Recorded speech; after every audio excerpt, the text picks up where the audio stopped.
بعد العزبلة وبعد البسملة وبعد الحمد لله وبعد الله وقلا أذهب ربي لسواء القاصرين وخذلتني سرور الشاكرين. maa ngi siyaar ak nuyu ku baax ki al xalifatu al muridiya ku baax ki tey siyaar kilifa yépp ci diine di balu ñëpp ak ngir yàlla ak diine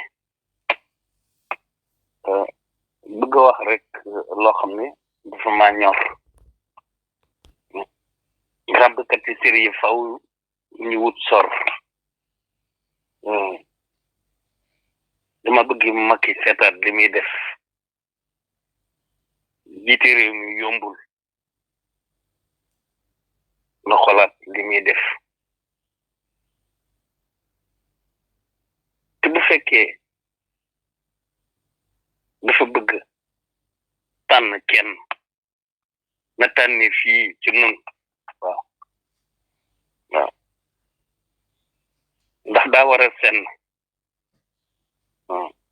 lu ñuy làkk-làkkal waratu fee am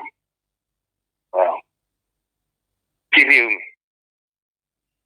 ndax dafee war a am ndam ñi bëgg a jiite réew mi xaj na bari na waaye ni mu demee tax yombul waaw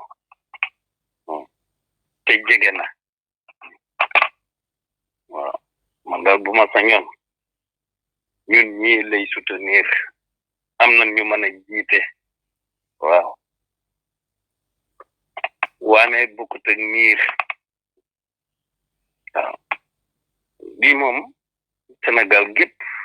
lay waxal nanu xolaat bu baax a baax waaw nanu jaral waaw concerté wu ak kilifa yépp waaw laaj leen xalaat waaw ndax ñoo yëlif ñëpp waaw lii daf maa ñor man réew mi daf maa ñor wax dëgg yàlla waaw noori ni ma wax ni boo dee da koy for bi càggéen raaj ci tey ci sunu kanam réew mi laajul loolu waaw dafa laaj xam-xam waaw Tuuba d'abord daf noo ñor ku ko narul waaw du ñu la fi jiital waaw te it ku ko waxul waaw fas yéene woo ko jëf waaw doonu jiite waaw yowoon dafay wan ni waaw kenn duutu nu jiite waaw réewum Sëriñ Tuuba la nanu ko nangu waaw bu nu ko nangul danañ sonn nan nangu waaw asalaamaaleykum man ittaba'a al-hudaa